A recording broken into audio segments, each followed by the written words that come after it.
Alright, so we're starting with the classic Not Earth Earth. You already know the drill. 100 years ago, their world got hit with a real-life MMO update, and everyone had to sign up. And you know what that means? Shit's about to go down. So the game wasn't just for funsies, it came with a whole-ass monster apocalypse. To fight back, everyone's gotta roll the gacha for a class, from your basic warrior to some angel-looking thing. First up is this girl, Sun Xiaoli, who pulls the Forge Master class. Basically, she's a blacksmith. And of course, the peanut gallery immediately starts clowning on her for getting a non-combat class. Next up is the main hater, Wang Tianqi, who awakens as a paladin, looking way too smug about it. He pulls a rare class and suddenly his whole crew is simping hard. Look at this clown combing his hair. Meanwhile, this four-eyed teacher is screaming at some poor kid to get his trash awakening over with. Four Eyes is still rushing people, clearly hates his job and everyone in it. And here comes our boy, Zhou Yi, with a smirk that says, "I'm the main character." My man walks up looking like a model and immediately has the girls blushing. He touches the crystal and gets this whole edgy purple aura thing going on. The system announces his awakening as the dark energy swirls around him. And he pulls a Thief, a rare class that has the crowd going wild. Our boy looks at his stats, not even hyped, like he just got socks for Christmas. Of course, the peanut gallery is back, clowning him for training as a warrior. Even the teachers are calling him a waste, saying he'll never catch up now. But our guy is looking at his skill panel, and you just know there's a plot twist. The system shows off the standard thief skill, Death Eye, which is basically just a glorified poison debuff. But plot twist, our boy also gets God's Hand, a skill that lets him literally steal other people's skills. Zhou Yi realizes his thief class is actually a 5-finger discount on godhood. And because he's the MC, the system throws in a freebie passive skill, Weapon Mastery. He's already theory crafting how to be a thief with a two-handed sword, making his warrior training actually useful. Our boy puts it all together, realizing this busted-ass skill is his golden ticket. A different, nicer teacher tries to give him a pep talk, telling him to ignore the haters. Zhou Yi, smooth as ever, basically tells the teacher, "Don't worry, I'm built different." He walks off into the sunset, ready to style on everyone in the beginner trial. But the Paladin Clown's fan club is still running their mouths, comparing him to their boy Wang. Zhou Yi hits the peanut gallery with a smirk, basically telling them to watch what he does next. Back at his place, our boy starts setting up his in-game account for the trial. He picks the edgiest name he can think of, Death Star, because of course he does.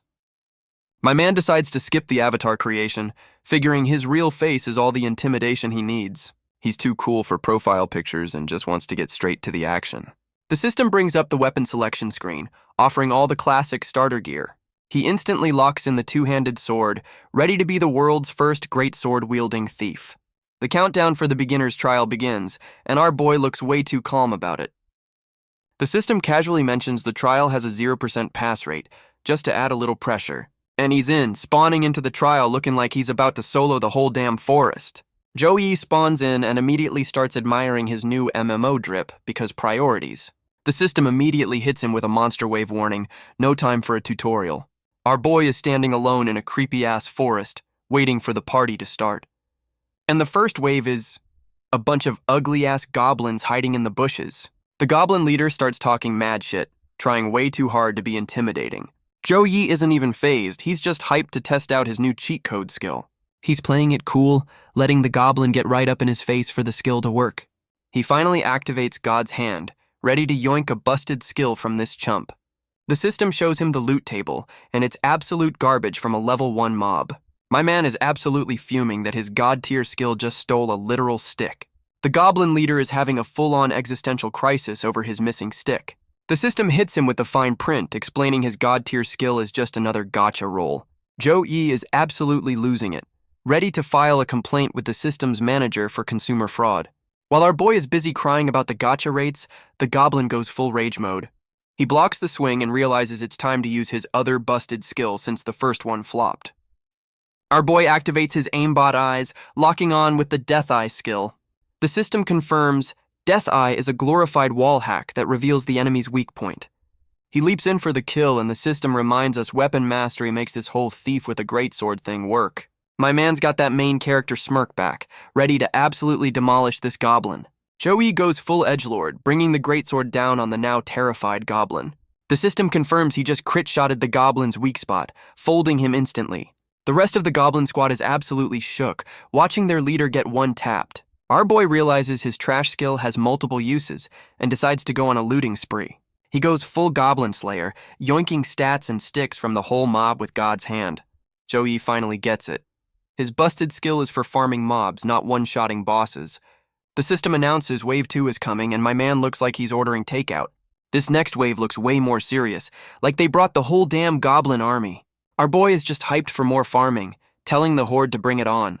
Suddenly, some other dude makes a dramatic entrance, stomping onto the scene. A new player shows up with an edgy sword, saying he's about to get serious. This new dude immediately starts showing off his own edgy sword skills, trying to steal the spotlight. And look at that, this copycat is also farming attributes from the goblins our boy was working on. Joey is in his own world, monologuing about how his greatsword thief build is just built different. My man literally vacuums up the goblin EXP, hitting level 2 and getting a fat stat boost.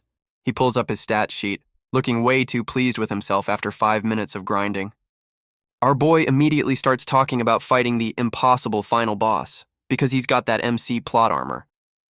And right on cue, some monster with a fresh manicure makes its dramatic entrance. The boss starts trash-talking from off-screen, and Joey is just looking around like a lost puppy. Turns out the impossible boss is a cat girl who just teleported behind him to call him Little Brother. The system reveals she's a level 10 demon who's already trying to flirt fight with our boy. Joey gets absolutely blitzed by the cat girl boss, barely dodging her surprise attack. The demon cat girl gets right in his face, clowning him for his greatsword thief build. Our boy is just dead silent, completely offended that she called him a little thief. He wastes no time and immediately hits her with the 5-finger discount, activating God's hand. My man's thinking he's got to yoink something good while she's busy running her mouth. She's completely unfazed, not realizing he just pickpocketed her on a metaphysical level. He actually stole a ring, but is still salty about his gotcha luck after getting that goblin stick. The cat girl finally realizes her bling is gone and goes feral while our boy plays dumb.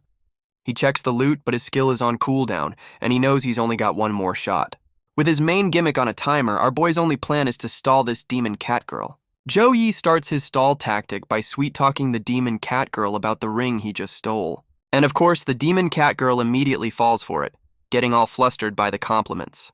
Our boy drops the act and hits her with the Finder's Keepers, refusing to give back his loot. He's just trying to bait her into range while waiting for his God's Hand cooldown to finish. The cat girl finally realizes she's being clowned on and starts getting seriously pissed off. She goes full berserk mode, getting a massive stat buff that even has our boy sweating a little. But Joey has that main character plot armor smirk, like he's got a plan for this. His skill cooldown is down to 1 second, and he's just waiting for his opening. The system gives him the all clear. His busted-ass stealing skill is ready to go again.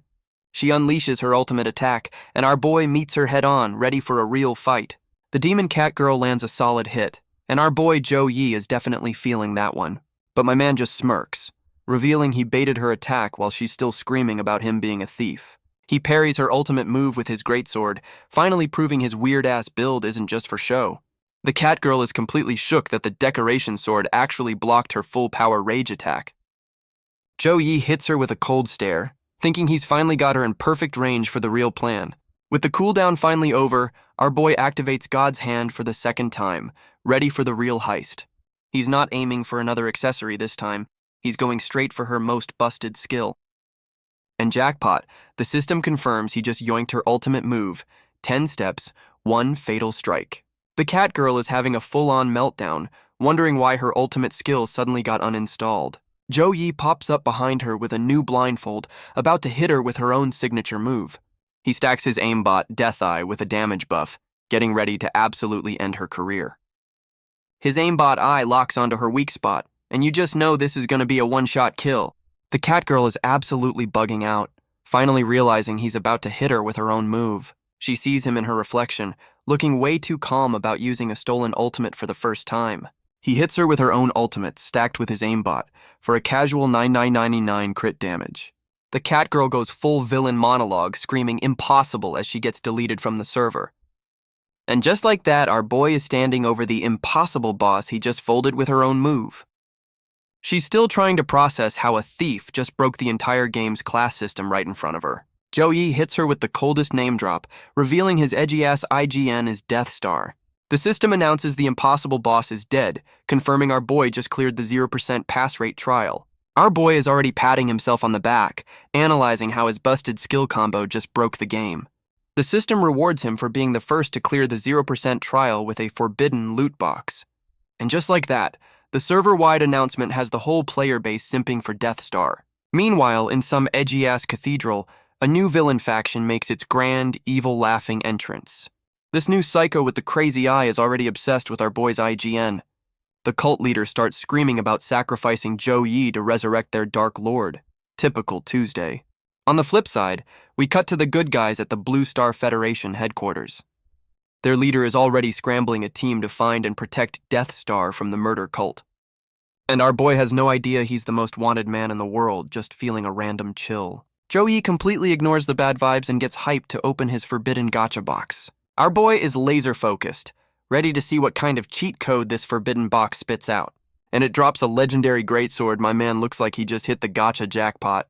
The system gives a quick rundown on loot boxes, basically just to flex how rare his new toy is. And of course our boy got the top-tier forbidden chest because plot armor is a hell of a drug. He pops it open and pulls the Damocles sword, which is just dripping with main character energy.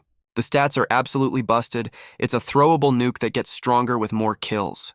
My man is already getting a god complex, calling himself a walking nuclear bomb. Meanwhile, some sketchy hooded figure is already at his apartment asking for him by name. The system hits him with a visitor incoming alert, because even his doorbell is part of the game now. And Zhou Yi is completely clueless, thinking it's just his sister coming home. Our boy is smart enough to hide his IGN before checking who's at the door. He gets up to answer, still completely clueless about the psycho cultist waiting for him. And it's the sketchy cultist, trying to sell him on his new religion like a door-to-door salesman. This psycho starts rambling about his Lord of the End, looking way too happy about the apocalypse. The cultist tries to take credit for his rare class, showing off his weird hand tattoo like a business card. Zhou Yi hits him with the thanks but no thanks, trying to politely shut down the crazy cult recruiter. Our boy immediately goes for his phone to call the cops because that's how you deal with cultists. But the cultist just casually pries the door open with his bare hands. Guess he's not a normal salesman. The cultist is pissed about the phone call, and Zhou Yi finally realizes this dude is not a joke. The psycho goes full feral, launching himself at Zhou Yi for daring to call the authorities on him. This psycho pulls out a glowing red sword, officially ending the recruitment seminar. He goes full crazy eyes, screaming about sending our boy to meet his Dark Lord. The cultist swings for the fences, and our boy Zhou Yi is about to get folded in his own living room. Zhou Yi immediately tries to use God's hand, thinking he can just yoink this dude's weapon. But the system hits him with the terms and conditions, saying his cheat code is PvP disabled. Our boy is pissed, realizing his god-tier skill just got nerfed into the ground by the fine print. He's caught completely lacking without a weapon and spots a kitchen knife on the counter. He grabs the fruit knife, remembering his weapon mastery passive makes anything a deadly weapon. Zhou Yi activates his other cheat, Death Eye, ready to turn this into a knife fight. His aimbot locks onto the cultist's weak spot, and now we've got a real fight on our hands. Zhou Yi immediately uses the ultimate he just stole, but with a damn fruit knife instead of a greatsword. The cultist is still monologuing about the consequences of calling the cops, completely clueless. Our boy dodges the swing while his aimbot eye locks onto the weak point on the psycho's back. The flaming sword gets a little too close for comfort, and Zhou Yi is starting to sweat. He parries the magic sword with a kitchen knife and shanks the cultist right in the weak spot. And just like that, the psycho gets absolutely folded in the living room by a dude with cutlery. The cavalry finally arrives, a whole-ass special ops team asking if he's okay after he did all the work. The new good guy squad confirms the kill and starts cleaning up the scene like a professional murder janitor service. The squad leader gives our boy a ride and a lecture about being weak, telling him to call them next time. And just when things couldn't get weirder, his sister shows up looking like a titan from across the street. The sister finally arrives, looking worried about the special ops team hanging around her brother's apartment. She immediately goes into overprotective mom mode, asking if some bad person bullied him. Zhou Yi plays it off like it was nothing, just a routine inquiry, and tries to rush her inside. His sister immediately starts grilling him about his awakening and asks for his IGN so she can carry him. Our boy is sweating, realizing he can't exactly tell her his IGN is the now infamous Death Star. She misreads the situation, thinking he got a trash class and offers to be his sugar mama. He completely dodges the question by pretending to be tired, leaving his sister looking confused. Zhou Yi makes a break for it, heading upstairs to avoid any more questions about his new secret life. His sister just watches him go, still worried that her little brother is a helpless noob. Our boy heads up the stairs, dropping a cryptic line about forgetting something as time goes by. Our boy hits us with the tragic orphan backstory because of course he has one. We get a flashback to baby Joe-yi getting left in the rain like a discarded Amazon package. Turns out the family that adopted him was his sister's, connecting all the dots. His new sister immediately adopts him as her little brother, promising to protect him forever. And just when things were getting wholesome, the story hits us with the dead parents trope. Even as a kid, our boy was trying to be the strong one, comforting his sister at the funeral. He's still thinking about that special ops dude calling him weak, which is all the motivation he needs. Joey finally realizes being the famous Death Star puts a huge target on his sister's back. He goes full shonen mode, promising to tell her everything once he's strong enough to protect her. Back in the game, our boy is already checking his stats and planning to grind quests for a speed run. Our boy Joe-yi hits the starter town, planning to learn some actual thief skills before he starts speedrunning. Meanwhile, some random clout chaser is lying his ass off, claiming he's best friends with Death Star. Joe-yi overhears this clown and gives him a look that says, "I have literally never seen you before in my life." He finds the thief mentor, who's a total sleazebag in a VIP lounge, and immediately calls him a useless noob. The mentor flexes the most basic-ass thief skills, basically telling our boy to pick one and get lost. Our boy knows most of these are useless for his build, but figures stealth is the only decent option here. He tries to ask for a quest, but the mentor just clowns on him for being low level and tells him to scram. The mentor hits him with a 10 gold fee, and Joe-yi is just realizing every NPC in this game is a dick. The clout chaser from before starts yelling at him, telling him to go grind wolves like a proper noob. Even the mentor's fan club is laughing at his greatsword build while simping for their sleazy teacher. Joe-yi gets tired of the trash talk and just yeets a whole-ass wolf into the VIP lounge to make a point. He hits the mentor with the "oops, my hand slipped" excuse, asking for a quest like he didn't just cause a scene. The mentor is so shook he immediately gives him an easy quest, just trying to get this psycho out of his club. Our boy accepts with a smirk, knowing damn well he just bullied an NPC into giving him what he wants. He gets to the quest location, and it's just a sketchy-ass empty stage called Dark Ridge. My man starts sweating, realizing the easy quest might be some weird BDSM dungeon trap. He tries to act all serious, saying he won't be fooled, but walks straight into the obvious trap anyway.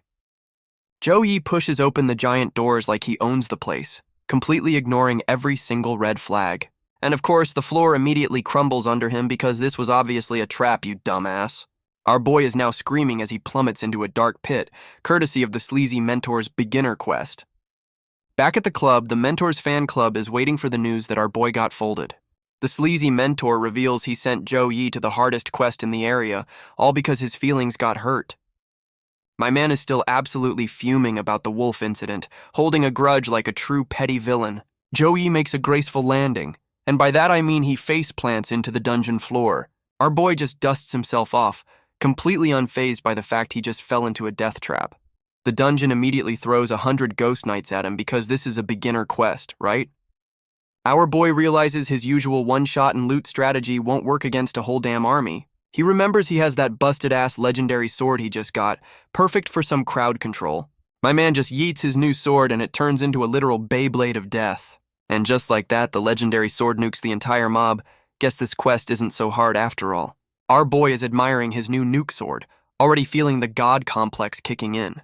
He calls his Beyblade of death back, ready to speedrun the rest of this beginner quest.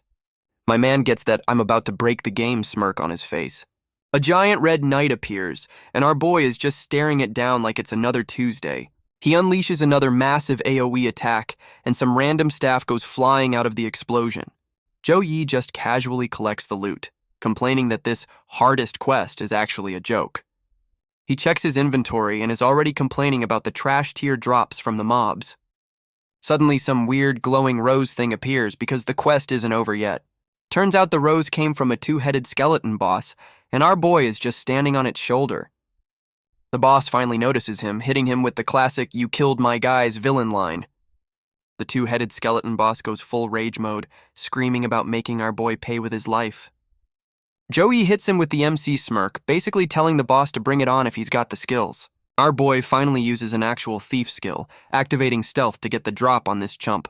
The boss is completely bamboozled, wondering where the hell his opponent just went. This big dumb skeleton is still looking around, completely clueless that he's about to get played. Joe pops up on his head and immediately goes for the 5-finger discount with God's hand. The system confirms the steal, and our boy is checking out his new loot. He just yoinked a disguise mask, which is the perfect plot device for hiding his famous IGN. The boss finally realizes he's been robbed mid-fight and starts having a complete meltdown. Our boy is already backing away with his new toy while the boss is still throwing a tantrum. The two-headed boss starts having a full-on meltdown, screaming that it's about to unleash its final form. The skeleton literally smashes its two halves together to become one single edgy-ass knight. Our boy Joe is just watching this whole power-up sequence like he's waiting for a cutscene to end. The boss goes full Cthulhu face and the system drops a surprise, kill the real boss quest on him. The new Cthulhu Knight starts flexing its power, stomping around like it's the main character now. He immediately throws out his ultimate, Dark Cross Slash, trying to end the fight before it even starts. Our boy just casually hops over the ultimate move like it's a puddle on the sidewalk. He lands and hits him with the "that was close," but you know damn well he wasn't even sweating. The boss gets pissed and charges in for the kill, but our boy is looking way too calm about it. Joe blocks the attack with his new sword, but even he's surprised by the boss's raw power. The Cthulhu Knight is putting on the pressure, and our boy is barely holding his ground. Our boy finally admits his greatsword build isn't enough when he actually has to fight. The boss goes full anime mode, unleashing a massive tentacle attack to end the fight. Joe is scrambling to dodge, realizing he's completely outmatched in a straight brawl, and he finally gets tagged, taking a solid hit that actually makes him bleed for once. With no other options, our boy decides to pray to the gacha gods and use his stealing skill. He starts running his mouth, trying to stall for time by insulting the boss's whole vibe. My man is just roasting the Cthulhu Knight's tentacle face, hoping to piss it off. The boss gets super triggered, calling him a thief, which is becoming a running theme. And right on cue, his cheat code is back online, ready to pickpocket this boss mid-tantrum. Our boy hits the Cthulhu Knight with God's hand, yoinking its greatsword right out of its damn hands. Joe immediately flexes his new loot, a perfect level sword with some seriously busted stats. He stacks his aimbot eye with the Catgirl's ultimate, about to use 2 stolen skills at once. The Cthulhu Knight gets absolutely blindsided by the combo, not even knowing what just hit it. The boss starts talking mad shit about its armor, but our boy has that "you're already dead" look. And there's the crit damage, folding the boss so hard it starts screaming the villain's national anthem. Impossible! Joe breaks down his busted-ass combo, basically giving the boss a post-mortem on how it got styled on. The system announces the boss is going into rage mode, because of course it has a second health bar. The Cthulhu Knight goes full hentai monster, screaming about making our boy pay for the disrespect. Joe hits him with the ultimate roast, saying the only cost is having to look at his ugly-ass face. The Cthulhu Knight is still screaming, but our boy is just standing there looking bored as hell. Joe activates his nuke sword and basically tells the final boss to fuck off. My man's legendary sword goes full Beyblade mode again, charging up a final attack. And the Damocles sword calls down a whole-ass orbital strike, deleting the boss from existence. The system asks if he wants clout for the kill, but our boy chooses to stay anonymous this time. And just like that, another server-wide announcement about a mysterious player breaking the game. Our boy is already checking his loot, acting like a golden chest is just an okay drop. He opens the chest and a weird blue letter pops out instead of some busted gear. And of course, it's a hidden quest because this game just loves giving him freebies. We cut back to town where some rando is bragging about hidden quests, just to remind us how rare they are. Some random NPCs are hyping up hidden quests, completely unaware our boy just speedran one. Meanwhile, the sleazy mentor is gloating, thinking our boy got folded in his little death trap. And right on cue, Joe kicks the door in like a main character, making the whole club jump. The mentor is absolutely shook, realizing the noob he tried to kill just came back from the dead. Our boy just drops a fat bag of gold on the table, ready to buy the information he needs. Suddenly, the mentor is all smiles, his principles completely forgotten at the sight of cold, hard cash. He sees the quest location and immediately starts tweaking, realizing what our boy just unlocked. Joe goes full gangster, grabbing the mentor by the collar to get some straight answers. The mentor spills the tea, revealing Dreamless Village is actually a zombie apocalypse waiting to happen. Our boy is just processing this, probably already planning how to farm a whole village of zombies. The sleazy mentor explains the zombie dungeon is a limited-time event, like a demonic happy hour. He's trying to scare our boy off, talking about level 30 bosses when the server cap is 20. But it's a chance dungeon with class change items, and our boy's eyes just lit up. Joey just hits him with a "K thanks bye," completely ignoring the dude's life-saving advice. Our boy is already planning his loadout because even he knows level 25 mobs aren't a joke. He decides to upgrade his gear first, leaving the sleazy mentor absolutely fuming in the background. The game's economy is tied to the real world, so our boy heads to the auction house. He's at the Black Dragon Chamber of Commerce, the biggest in-game trading hub in the country. And of course, he immediately spots his sister hanging out with some girl he clearly hates. His sister calls him out, looking surprised to see him, while her friend just scoffs. Our boy immediately starts lying his ass off, using the disguise mask to claim he's an assassin. The hater friend immediately starts roasting him for the class change, and our boy is already tired of her shit. Sugar Mama Sis steps in to play mom, telling her two children to stop bickering in public. His sister offers to buy him a full set of gear, but our boy's pride makes him turn down the freebies. She goes full yandere mode, threatening him into letting her spoil him, and my man folds instantly. Now that he's been properly intimidated, she tells the staff to bring out the best gear they've got. The shopkeeper leads them to the gear, and our boy is already having a panic attack over their fashion sense. The first set they show him is a single pink slipper, and the disrespect is just palpable. And the full set is a Patrick Star cosplay with a massive intelligence debuff. This is just straight up bullying. The hater friend suggests a floral crop top set, and our boy looks like he's about to commit a crime. The sister's next pick is a blue pimp suit with a hair straightening effect, and the hater friend is dying laughing. After the clown show, he finally gets a proper edgy MC outfit with a trench coat and some busted stats. The girls are simping over his new edgy look, and his sister immediately tells the clerk to ring it up. Sugar Mama Sis drops nearly 2 million gold without blinking, teasing him for being her little freeloader again. Now that he's got the drip, our boy is already checking his watch, desperate to dip out on this family bonding time. He makes a quick exit, telling his sister he's got quests to do while she goes back to being his mom. Our boy is finally free, heading off to the zombie dungeon the sleazy mentor warned him about. He arrives at the Dreamless Village, which we all know is just code for a zombie-infested hellhole. My man does a quick gear check, flexing the new fit and the sword he yoinked from that Cthulhu boss. He's posted up at the entrance, looking like he's about to walk into the scariest dungeon on the server. Our boy is monologuing about the creepy-ass zombie village he's about to enter. The system confirms this place is a high-level death trap, but our boy is confused why it's not empty. He walks in and immediately senses a barrier, realizing this isn't just a normal ghost town. Instead of zombies, he finds a bunch of ghost kids playing, and my man is completely thrown off.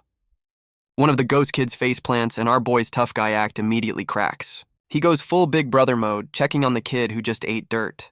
Plot twist, the kid is a spooky skeleton ghost, but he's still calling our boy Big Brother.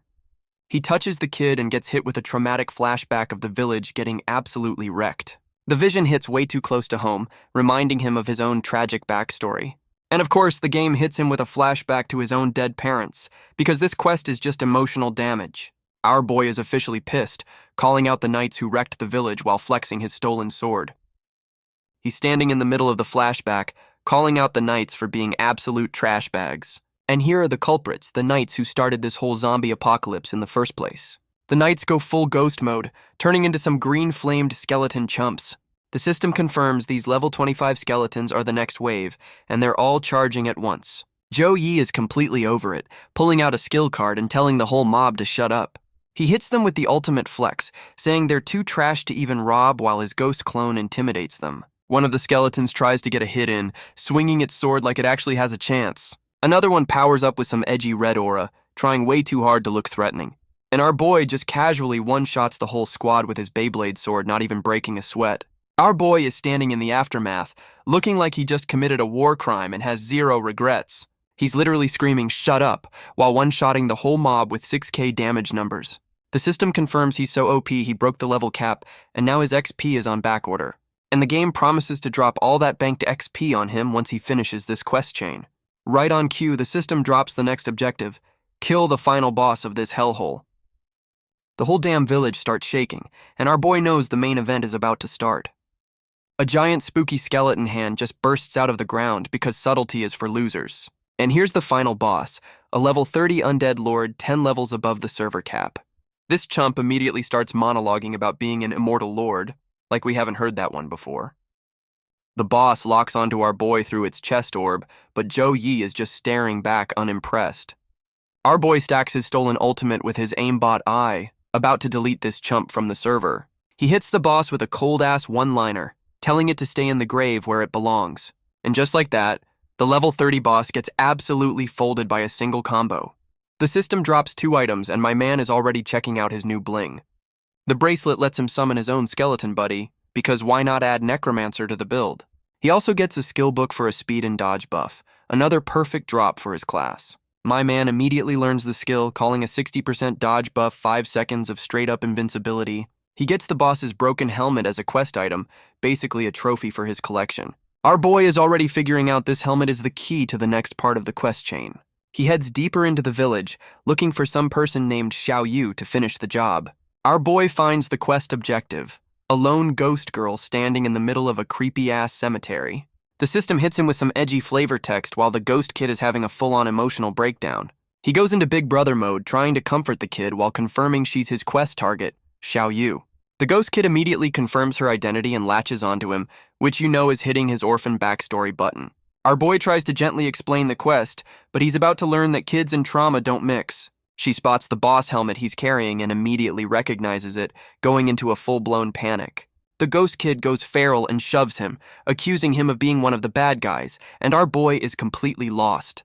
The system confirms he just pissed off a mystery-level NPC, and our boy is trying to do some serious damage control. He's desperately trying to explain he's on her side, but the ghost kid is already charging up her rage attack. And the system just confirms his charisma stat is absolute 0, officially failing this social encounter. The ghost kid goes full demon mode, summoning her ghost army to jump our boy. The whole graveyard lights up with green get-his-ass energy, and the spooky vibes are off the charts. A whole mob of ghost villagers rises from the grave, and our boy looks like he's rethinking his life choices. The kid points at him like he's public enemy number 1, ordering her zombie squad to attack. Our boy has a full-on moral crisis, realizing he can't just fold a bunch of traumatized ghost villagers. And just like that, our boy has a galaxy brain moment mid-beatdown. He remembers the sleazy mentor's one piece of useful advice about this being a chance dungeon. My man puts his sword away, deciding to just face tank the whole damn ghost army. The zombie mob immediately dogpiles him, screaming about revenge while he just takes it, and the system confirms his pacifist run was the right call, passing the ultimate vibe check. Our boy Zhou Yi has that I've cracked the code look, ready to pass this empathy test. He's just standing there, letting the whole ghost mob wail on him like a training dummy. And right on cue, some mystery woman in heels makes a dramatic entrance, about to step on him. This new lady starts flexing some ghost-busting powers, telling the mob to chill out. She's basically telling the whole ghost army to go back to their rooms, and it's actually working. And here's the full reveal. A masked mystery woman who is definitely not a side character. Our boy is immediately down bad, blushing and wondering who this new potential waifu is. The ghost kid runs right past him to the new lady, so I guess she's the cavalry. The mystery woman goes full big sister mode, comforting the ghost kid who just tried to murder our boy. Zhou Yi is just standing there like a third wheel while they have a whole family reunion. Our boy is already simping for the new masked waifu, admiring her gentle side from a distance. My man is literally gulping, completely flustered by the new arrival on the scene. Zhou Yi is blushing and having a full-on anime moment, wondering why his heart is racing. The masked waifu drops a hint that she and the ghost kid are connected, because of course they are. The ghost kid is still trying to get our boy jumped, pointing him out as the bad guy. The masked waifu, Qing Yu, apologizes for the kid, hitting him with the he's an orphan card. The system gives him a new quest, and our boy immediately starts asking for the village's tragic backstory. And here we go, Qing Yu starts the lore dump about what went down a decade ago. Turns out Dreamless Village used to be Carefree Village, which is just asking for a disaster. We get the flashback to the happy times, with a baby ghost kid enjoying life before it all went to shit. The lore dump continues with the classic happy family trope, you know this ain't gonna last. And there it is, the one fateful day that ruins everything. Classic tragic backstory 101. The family finds some beat-up knight, and the kid's good heart is about to get them all killed. Turns out the knight they saved was just a trash bag in disguise, and this is where it all goes wrong. Our boy puts 2 and 2 together, realizing he just avenged them without even knowing it. The masked waifu confirms the knights were ungrateful assholes who repaid kindness with a full-on massacre. The ghost kid is having a full-on meltdown, blaming herself for trying to be a good person. So the whole village is stuck in a ghost loop because of this kid's trauma. Damn, that's heavy.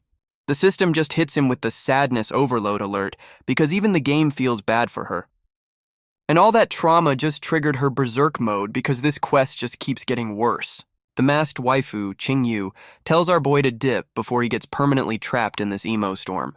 And the system hits him with a 1% success rate quest, basically daring him to be the main character. Joey is completely shook as the whole area gets swallowed by the kid's rage quit energy. The ghost kid is at the center of it all, having a full-on emotional meltdown that's breaking the server. Qingyu tries to get to the kid, but the bad vibes are literally pushing her away. Our boy grabs the masked waifu, basically asking if she's really going to let him leave her behind. He goes full hero mode, saying he can't let this kid become another mindless mob for him to farm. My man tells her to stay put. He's about to solo this 1% chance mission like a true gamer. He starts walking into the storm, and even he looks like he's immediately regretting this decision. The masked waifu is impressed by his dumbass heroics, while our boy pulls out the blindfold for a dramatic power-up. Our boy is tanking the emo storm, blindfold on, ready to drop some therapy instead of an ultimate. He hits the ghost kid with the "I've got mail" line, pulling out the letter he looted earlier. He explains he folded the trash bag night, and this letter is basically the villain's diary. The ghost kid reads the letter and finally gets confirmation that the whole massacre was planned from the start. Our boy hits her with the "it's not your fault" speech, finally putting his orphan backstory to good use. And just like that, the therapy session works and the ghost kid is ready to log off for good. The kid ascends to the great server in the sky, and the whole emo dungeon turns into a light show. The masked waifu is just watching, probably impressed that his solution was talking instead of stabbing. She gives our boy a proper thank you, and you know he's adding her to the potential waifu list. And we get a random-ass desert sunset, because I guess this emotional roller coaster is officially over. The masked waifu suggests they leave the village in peace, ending this emotional damage side quest. She offers our boy a thank you gift, and you know it's going to be another game-breaking item. It's a class change item for a Reaper, because of course his build needs to get even edgier. Joey plays humble for half a second, but she immediately calls him on his bullshit. He snatches the loot with zero hesitation, confirming he has absolutely no shame when it comes to freebies. The masked waifu spots the ring he yoinked from the catgirl boss, and the gears start turning. She's putting two and two together, finally realizing our boy might be the infamous Death Star. And just like that, she gets all flustered and makes a run for it, leaving him confused. My man calls the stolen ring a token of love. This dude's riz is built on pure audacity. She's a blushing mess, completely falling for his smooth talk while he just walks off cool as hell. We cut to some futuristic city called White Emperor Center because the plot is moving on without him. Meanwhile, some high-level government meeting is going down, and you know it's about our boy. Some random suit is already trying to frame Death Star for offing other rare class users. But the city lord Baizheng is a total fanboy and immediately shuts down the slander. The hater, Zhao Jun, isn't buying it, suggesting our boy might just be a petty asshole. The deputy lord Su Heng plays the peacemaker, saying they're looking into it, but he looks kinda shady. Zhao Jun is still screaming for justice, really trying to get our boy cancelled. A guard conveniently interrupts the argument with some fresh intel. Turns out they were tracking one of those psycho cultists and found a little something. And it's a killing order, confirming the cult is behind the hits, not our boy. The government suits are losing their minds over a hit list targeting every rare class in the city. The city lord is pissed, realizing our boy Death Star is the main target on this psycho cult's to-do list. Fanboy City Lord immediately tries to scramble the jets to protect his favorite gamer, but the shady deputy lord Su Heng tells him to hold his horses for a second. And here's the kicker. They can't warn our boy because he's so anonymous they don't even have his phone number. Meanwhile, our boy is completely oblivious to the citywide manhunt for him. My man is just back home, simping over the class change item from the masked waifu Qingyu. Zhou Yi is just chilling, replaying the whole encounter in his head like a rom-com protagonist. And of course, his sister sneaks up on him, calling him out for staring at his new toy all morning. She immediately starts teasing him about getting a love token, and our boy gets flustered as hell. His sister gets right in his face, calling him out for being flustered, and my man is about to have a system error. She goes full smother mode, celebrating her little brother's first crush while he's literally dying in her arms. Our boy is trying to act tough, but it's hard to be intimidating when you're getting suffocated by your sister. She finally lets him go, leaving him looking like he just went 10 rounds with a Titan before telling him to go level up. His sister leaves the room, giving him some space to finally use his new game-breaking toy. But she's already getting suspicious, wondering how her new brother is progressing so damn fast. She immediately dismisses it, still convinced he's a helpless freeloader who needs her protection. Our boy wastes no time activating the class change item to go full edgelord mode. The system confirms it. Our boy Death Star just got a promotion to Grim Reaper. He's already flexing the massive stat boost, feeling the main character energy flowing through him. Our boy is feeling the juice from his new class, monologuing about being able to punch through steel.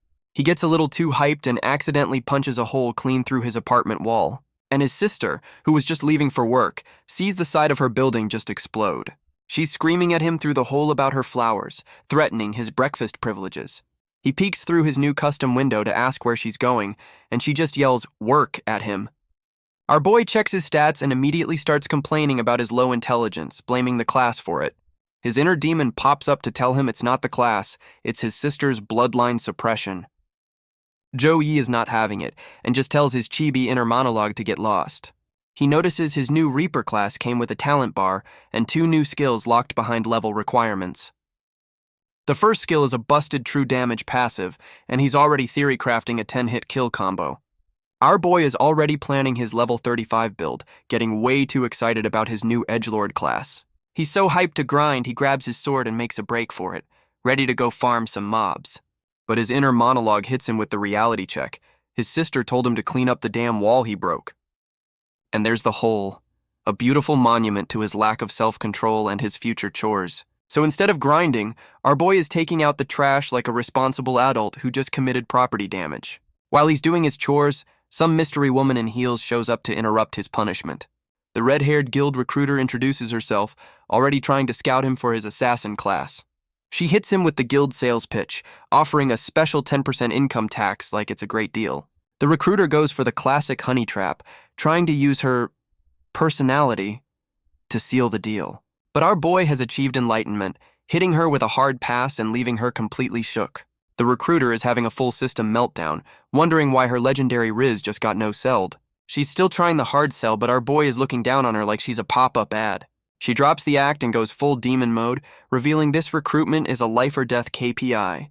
And now she's plotting to jump him in a back alley. Guess the sales pitch is officially over. Our boy hits her with the wrong place, wrong time, basically calling her trashy for the location. He drops some life advice from the School of Hard Knocks. Trash can romance is always a trap. He uses his sister as an excuse, and the recruiter immediately tries to neg him about nepotism. And our boy drops the ultimate reverse card, revealing his sister is dating the guild president. The recruiter is officially intrigued by this plot twist, putting him on her to-do later list. And we cut to a level 30 zone, because our boy's about to go grind after that weird-ass encounter. Our boy's B-Blade sword is just mowing down mobs like he's farming in a Diablo game. Meanwhile, some random player is having his main character moment, about to finish off a turtle boss. And Joe-yi just drops a nuke on the turtle from off-screen, completely stealing the kill. The rando is absolutely losing his mind, screaming about his kill getting yoinked at the last second. The whole server is just watching our boy farm the entire zone, complaining that he's stealing all the XP. His nuke sword is making another pass, and the other players are scrambling to get out of the way. Our boy just casually catches his weapon, looking like the edgelord he was always meant to be. My man checks his stats and is already complaining that 3 hours of genocide only got him 1 level. He's already getting impatient, realizing this grinding pace is way too slow for his speedrun plans. And the randos he just stole from are now clowning on him for wanting to level up so fast. The randos are trying to gatekeep the grinding spot, and one dude drops the most savage anatomical roast I've ever seen.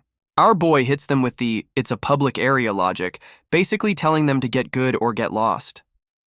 The main rando pulls the guild card, trying to claim a public zone like he's planting a flag.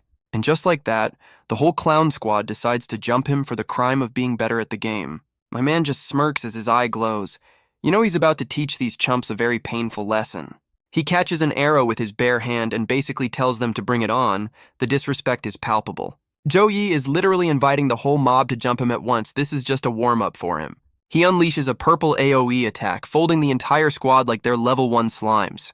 The main rando is watching his whole crew get deleted, and he's about to make a very bad decision. This dumbass charges in for a solo attack, screaming like he has a chance against the guy who just wiped his team. Joe-yi blocks the attack with one hand, hitting the rando with a stone-cold "you have a death wish" stare. And he just deletes the dude with a massive soul-crushing AoE, not even a fair fight. The rando gets folded so hard he's screaming the national anthem of every jobber in history. The rest of the clown squad immediately starts begging for their lives, calling him father, like he's their new cult leader. Our boy just soaks it in, while these chumps promise to give him the whole zone if he spares them. He decides to use this as an intel gathering opportunity, asking for a better grinding spot. The rando immediately snitches about a secret realm, because fear is the best interrogation tool. Our boy dismisses them like the trash they are, telling them to get lost before he changes his mind. The randos are already panicking about their guild leader finding out they leaked the secret. But the main rando reveals his master plan: send our boy to fight his boss so he can steal the loot. The main rando is still fuming, plotting to use his guild boss to get revenge on our boy. This jobber is really hung up on the father thing, vowing to turn the tables on Zhou Yi. And we cut to a spooky-ass forest because that's where all the good grinding spots are. Our boy arrives at the miasma swamp, already complaining about being in another creepy forest. Zhou Yi is skeptical that these clowns actually gave him a real tip about a secret realm, and the system immediately proves him wrong, handing him a werewolf secret realm quest on a silver platter. The game lays out the rules: a high-level werewolf dungeon with a 3-hour time limit. My man sees a whole-ass army of level 40 werewolves and just sees a giant bag of XP. He calls this death trap the perfect training ground and immediately starts charging up an AoE. The system clock is already running as our boy gets ready to speedrun this entire dungeon. Our boy speedruns the whole dungeon and is already complaining that it was too easy for him. He's trying to act all pessimistic, pretending the rewards are going to be absolute garbage. And of course, the game immediately proves him wrong, leaving him completely shook. The dungeon just dropped a whole-ass loot crate on him, and my man is geeking out over his new toys. A giant crystal just drops out of the sky, probably the dungeon's save point or something. My man is already having suffering from success problems, complaining his inventory is full of loot. Time for some inventory management, deciding what to keep and what to scrap for parts. He's already melting down the new weapons, deciding they're not good enough for his main loadout. He's selling off the armor drops too, because if it's not legendary, it's just vendor trash. And after all that, he gets a massive level boost, unlocking new skills and cashing in his loot. He unlocks a new skill called Death Crow, because his build wasn't edgy enough already. It's a busted AoE stun that can't be blocked, and our boy is already itching to test it out. And speak of the devil, some chump shows up to interrupt his theory crafting session. It's the jobber squad from before, and the main rando is snitching his ass off to his boss. The boss, Killer B, tries to act tough, but his boy is already telling him Zhou Yi cleared the dungeon. Our boy just calls out the snitch, basically saying, "I knew you were a coward from the start." The snitch immediately starts panicking while his boss is giving him the "you're a dumbass" look. My man is having a full-on meltdown, realizing he just got exposed in front of the whole squad. The boss gets pissed and starts roasting his own guy's haircut before he even throws a punch. And then he just one-shots his own man to make a point. Guess this guild has a strict no-snitching policy. The boss, Killer B, hits him with the classic villain offer: "Give me the loot or die." Our boy is actually sweating for once, realizing this chump is a level 40 boss. Zhou Yi is just chilling on a rock, completely surrounded by the clown squad like it's a party. My man gets that "you're all my beta testers" look, ready to try out his new Reaper skills. He immediately pops his new Death Crow skill, turning into an edgy purple bird and causing a scene. The whole squad is completely bamboozled, wondering where the hell he went while a giant ghost bird looms over them. Our boy is already theory crafting midair, realizing his new bird form has some hidden perks. He immediately stacks his aimbot eye on top of his bird form because why use one cheat code when you can use two? The aimbot scan reveals the boss's weak points are his hands. Guess those edgy gloves aren't just for show. And now he's prepping God's hand, about to pickpocket this dude from the sky like a damn seagull. Our boy goes full kleptomaniac bird, about to yoink this dude's whole build from the sky. And there's the 5-finger discount, hitting the boss with a surprise pickpocket attack. The system confirms the heist, and our boy just yoinked a skill he doesn't even understand yet. The boss is completely clueless, wondering if that was just the wind that stole his ultimate. This chump finally pops his spidey sense, trying to figure out who just played him for a fool. And there it is, he finally spots the edgy purple bird that just ganked his skill. My man is absolutely fuming, giving our boy the ultimate death stare from the ground. The boss starts screaming at his goons, telling them to shoot down the thieving-ass bird.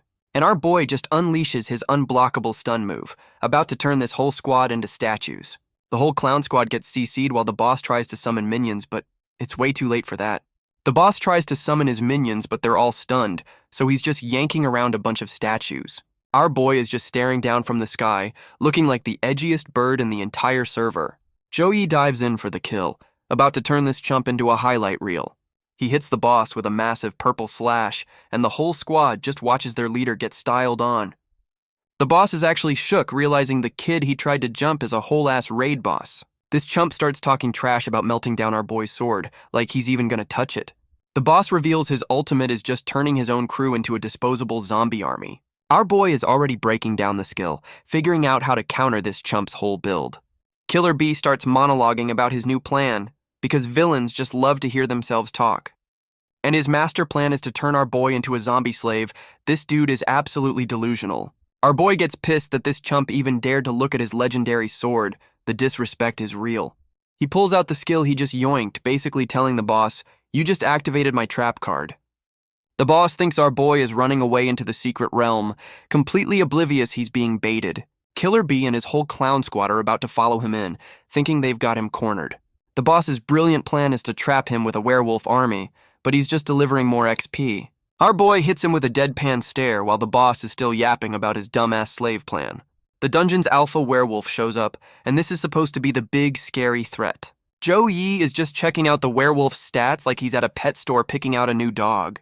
He immediately uses the boss's own stolen skill to try and tame the biggest monster in the room. And just like that, he successfully tames the werewolf commander, pulling the ultimate power move. The werewolf commander immediately bends the knee, asking his new master for orders. Our boy points at the clown squad and tells his new pet to take out the trash. Killer B is having a complete system failure, wondering how this kid yoinked his ultimate. The werewolf army charges in while our boy just watches from the sky in his edgy bird form. And just like that, the werewolves are absolutely shredding the jobber squad. It's a bloodbath. The boss, Killer B, is trying to make a run for it but gets cornered by his worst nightmare. This chump immediately starts begging for his life, offering up all his loot like a coward. Our boy is just circling overhead in his crow form, enjoying the show before the grand finale. He lands on his new pet and hits the boss with the ultimate taunt about wanting his sword. Killer B is completely speechless, realizing he just tried to rob the main character of the server. Our boy promises to end this chump's career, charging up a final attack to take out the trash. And just like that, Killer B gets absolutely folded, screaming as he gets deleted from the server. Joey just stands there with his new werewolf squad, basically saying the dude had it coming. With the job done, our boy dips out through a portal, leaving a trail of bodies behind him. He's back in the city, acting like he didn't just commit several war crimes in a secret dungeon. My man finally remembers the disguise mask he yoinked, perfect for staying off the government's radar. He picks the edgiest name possible. Don't mess with the crows, really leaning into the brand. And just like that, he's back to his nerdy alter ego ready to clock out for the day. He spots that desperate recruiter from before, still trying to poach random players at a coffee shop. The recruiter, Jo Yaya, is still on her grind, completely oblivious that her main target just walked past. Our boy decides to use his new bird form to stalk the recruiter because why not? And we get a full reveal of her edgy scorpion back tattoo. Guess she's not just HR. My man is literally blushing in crow form. This dude is down bad for the recruiter. She gets home and immediately senses she's being watched, calling out the peeping Tom. The recruiter is getting paranoid, feeling the weight of our boy's horny bird stare. She's trusting her assassin instincts, completely unaware the stalker is a literal crow on a lamppost. And our boy has a revelation, realizing the desperate recruiter is an assassin just like him. The system confirms she's a level 40 assassin, way stronger than she was letting on. He's wondering why a top-tier player is stuck doing a dead-end recruitment job. Suddenly her wristband starts glowing. Looks like she's getting a call from the boss. The recruiter gets a message and calls the sender prey, which is never a good sign. She's setting up a meeting with some poor bastard who wants to join her guild. This is 100% a trap.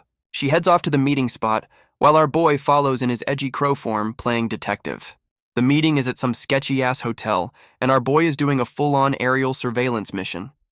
And just like that, someone gets dropped. Guess the contract negotiations went south real fast. The recruiter is standing over the body of the dude she was supposed to recruit. So much for HR.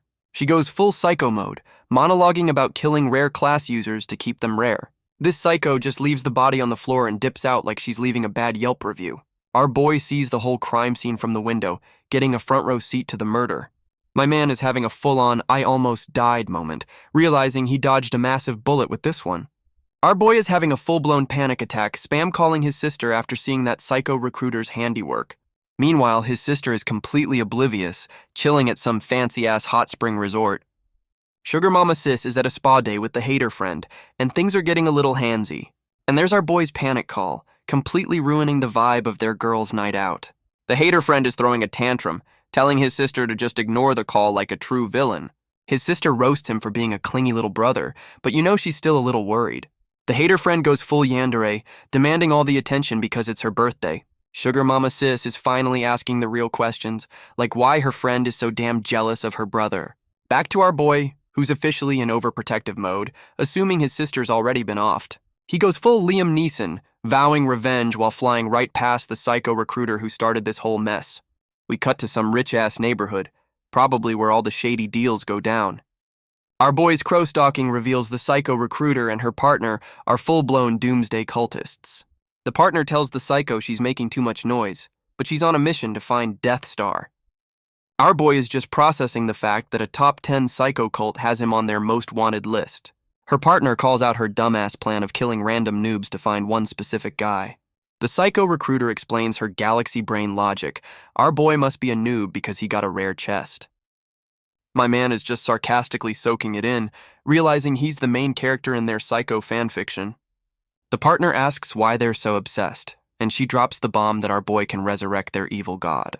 But the psycho recruiter reveals she doesn't give a damn about their god, she just wants the loot for herself. And now her partner is getting greedy too, already planning a coup with our boy's stolen treasure. The sketchy partner is already monologuing his master plan to backstab the psycho recruiter and keep the loot. He plays it cool, asking the psycho recruiter if she's got any leads on Death Star like he's not a snake. And she drops a damn photo of Zhou Yi, telling her partner she thinks our boy is their main target. Our boy is having a full-blown panic attack in crow form, wondering how the hell she connected the dots. Her galaxy brain logic is that since he no-selled her Riz, he must be the legendary player. The sketchy partner immediately suggests they go after his sister, and that's the one button you don't push. Our boy goes full Big Brother mode, vowing to fold these cultist clowns for even thinking about his family. He immediately chooses violence, firing a purple laser beam right at them from his edgy crow form. The psycho recruiter finally realizes the creepy-ass bird has been stalking them this whole damn time. The sketchy partner pops a defensive shield, proving he's not just some chump who talks a big game. The sketchy partner goes full rage mode, trapping them all in a murder dome and screaming at the sky. Meanwhile, some random government suits nearby hear absolutely nothing because this is a private party. The psycho recruiter immediately calls out the backstab, while our boy watches the villain team implode.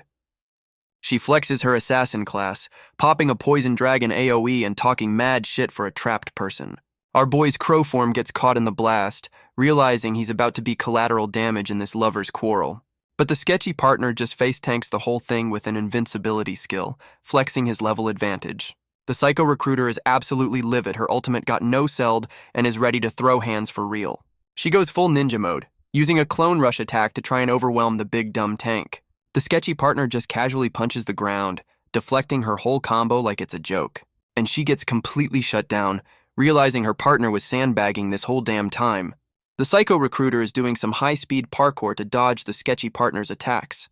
Our boy is just analyzing her moves from the sky, getting a free lesson on high-level assassin gameplay. The sketchy partner is actually laughing, impressed that she's putting up a decent fight for a warm-up. She pulls out a dagger and starts flexing her cult credentials, like that's supposed to scare him. The psycho recruiter goes for a full-on blade flurry, but he's just casually parrying like it's a tutorial. She goes for a big, dramatic overhead strike, screaming like she's about to land a critical hit. And she's officially lost it, going full-on feral mode now that her attacks aren't working. She lands a clean stab right on his shoulder, but it just bounces off his plot armor. Our boy sees his opening, ready to third-party this fight while they're both distracted. He unleashes his new Death Crow skill, about to hit the sketchy partner with an unblockable 10-second stun. The sketchy partner thinks our boy's crow form is his backup, completely misreading the room. This chump is still trying to figure out whose pet just saved him. The ego is off the charts. And the psycho recruiter gets tagged with the 10-second stun, caught completely off guard. The sketchy partner immediately takes the assist, laughing his ass off as he goes for the backstab. He lands a clean hit, and she's more pissed about her dress getting ruined than taking the damage. The stun wears off, and she's already grabbing his sword with her bare hand, ready to choose violence. She immediately counters, shredding the sketchy partner with her own flurry of attacks. Our boy is already analyzing the fight, bummed he couldn't land a full combo on the level 40 psycho. The psycho recruiter is accusing her partner of treason, while he's just telling her to shut it. And the sketchy partner drops the bomb that he was being blackmailed this whole damn time. Our boy is having an identity crisis, realizing the psycho recruiter thinks he's the sketchy partner's pet. The psycho recruiter tries to use her charm skill, thinking she can just yoink our boy's crow form. But the sketchy partner hits her with the facts. Her cheap charm trick only works on actual players. Our boy decides to lean into the chaos, pretending to be charmed just to mess with them both. She orders her new pet to attack, and our boy unleashes a feather storm on the sketchy partner. The sketchy partner gets tagged with a 10-second stun, and our boy just keeps enabling this toxic relationship. The psycho recruiter immediately takes the assist, getting a clean hit while her partner is CC'd. But she sees our boy flying away mid-fight, and the gears in her psycho brain start turning. And just like that, she gets hit with the same feather storm, realizing she's been played for a fool. The sketchy partner is just laughing his ass off, rubbing it in that her riz is officially useless. The sketchy partner and the psycho recruiter are still screaming at each other over some treasure, completely forgetting who started this mess. Our boy decides he's seen enough of this soap opera and prepares to drop the banhammer on both of them. Meanwhile, the fanboy city lord, Bai Zheng, shows up at some mansion asking to see the owner.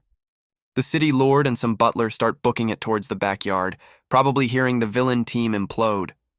And they're greeted by the murder dome lighting up the sky, confirming this is not a normal Tuesday night.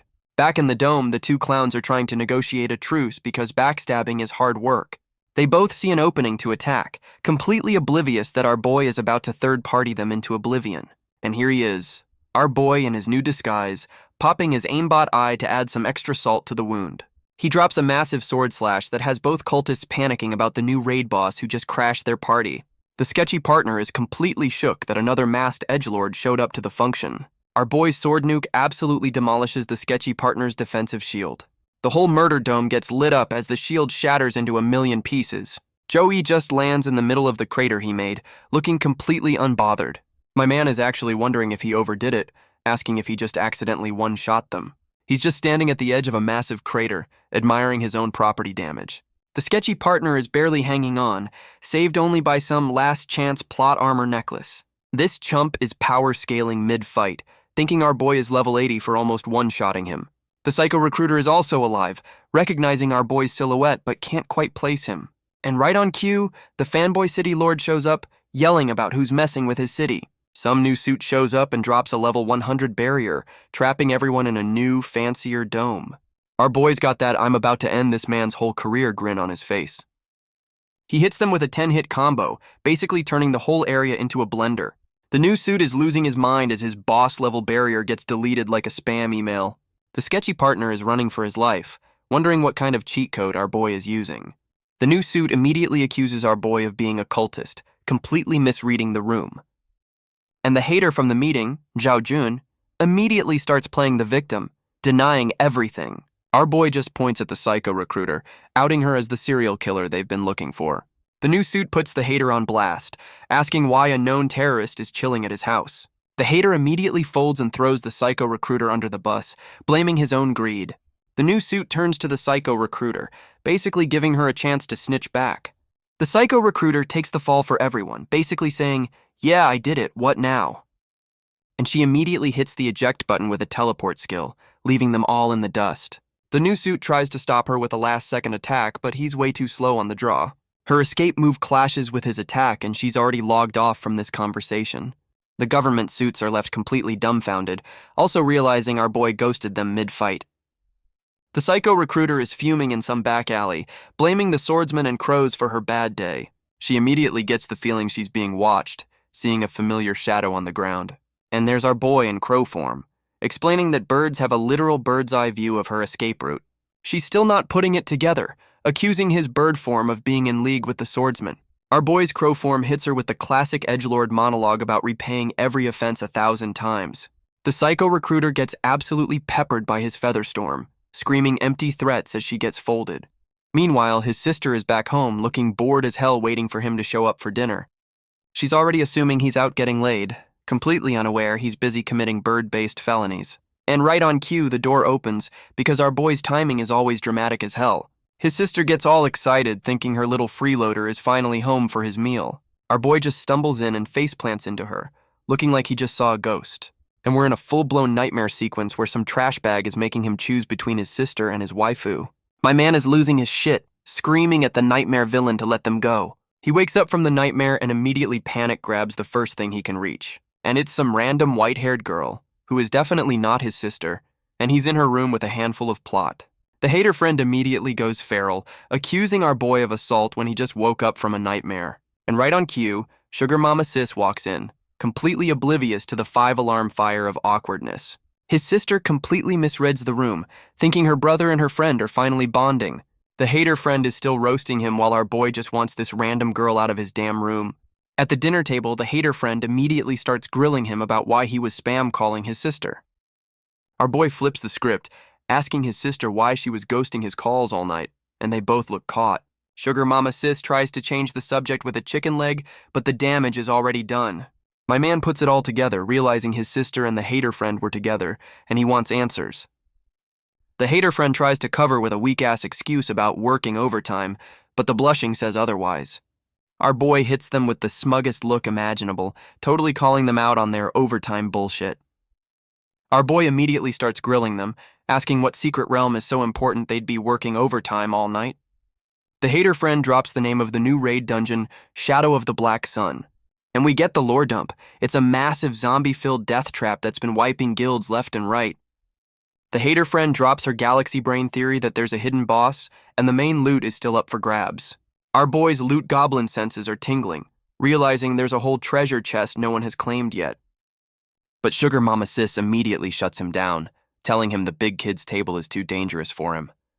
She goes full big sister mode, patting his head and promising to bring him back a toy, and his inner demon is pissed. The hater friend immediately breaks up the family moment, reminding them she's the boss and she makes the rules. While the girls have a dramatic moment, our boy is already plotting to crash their party and steal the loot. And we cut to the sketchy partner, Zhao Jun, sitting in a dark room looking like he's about to ruin someone's day. The sketchy partner, Zhao Jun, gets a visit from a new cult contact who confirms the psycho recruiter is officially offline. My man is absolutely shook, realizing his partner in crime just got permanently logged off. He's trying to process how she went from perfectly fine to deleted in the span of a few minutes. The new contact, Scorpio, explains she got one-shot by some true damage monster, and we all know who that is. And just like that, the new boss dips, leaving the sketchy partner to marinate in his own panic. Zhao Jun is left alone in the dark, probably realizing he's next on the hit list. He has a full-on meltdown, finally connecting the dots that our boy, the masked swordsman, is the culprit. Yeah, he's not taking the news well, just trashing his own office in a fit of rage. His son shows up to tell him that even though they dodged the government, our boy is still a huge problem. The sketchy partner goes full villain, ordering a manhunt for the Crow Man with a recruit or kill policy. And we're at the Shadow of the Black Sun raid, the zombie-filled death trap his sister told him to avoid.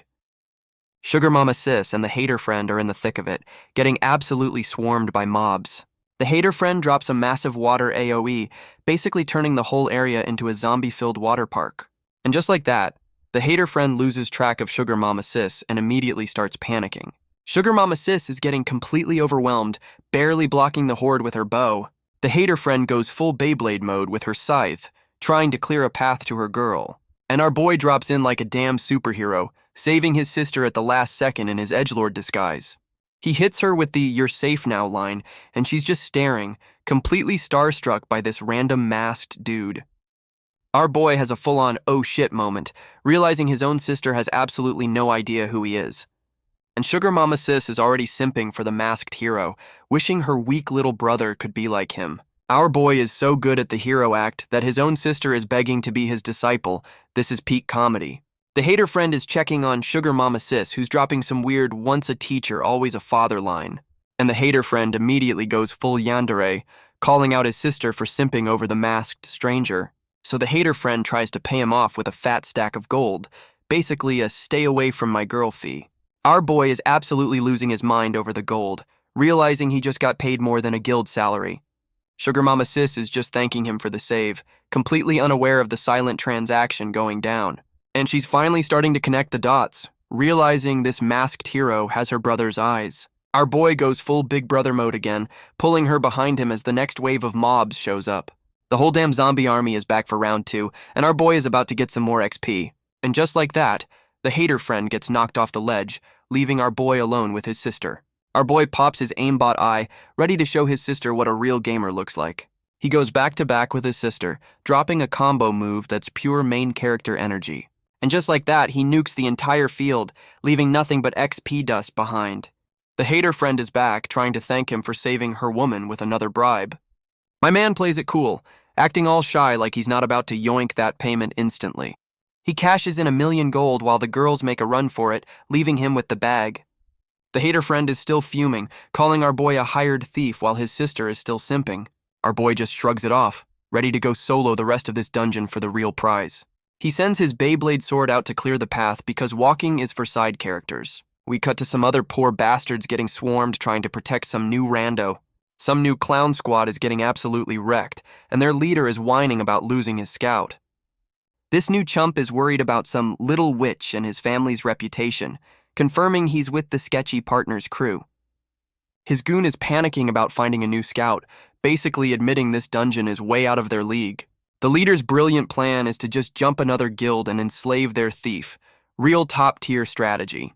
The goon agrees while having a full-blown internal meltdown about dying in this death trap. And just as they're about to get folded, a massive golden laser show starts clearing the mobs for them. Of course, it's our boy's Beyblade sword doing a flyby, turning the whole zombie army into XP dust. Our boy's crow form shows up, immediately sizing up the new guy as another walking ATM. He immediately unleashes his feather storm, already thinking about the 1,000,000 gold he just got from the hater friend. And he pops his Death Crow skill, hitting the entire zombie horde with a 10-second unblockable stun. The whole zombie horde gets hit with the 10-second pause button, leaving the new rando completely shook. The new chump finally spots the edgy bird in his reflection, wondering what the hell is going on. Our boy pulls out another stolen skill, a level 100 barrier he yoinked from that government suit.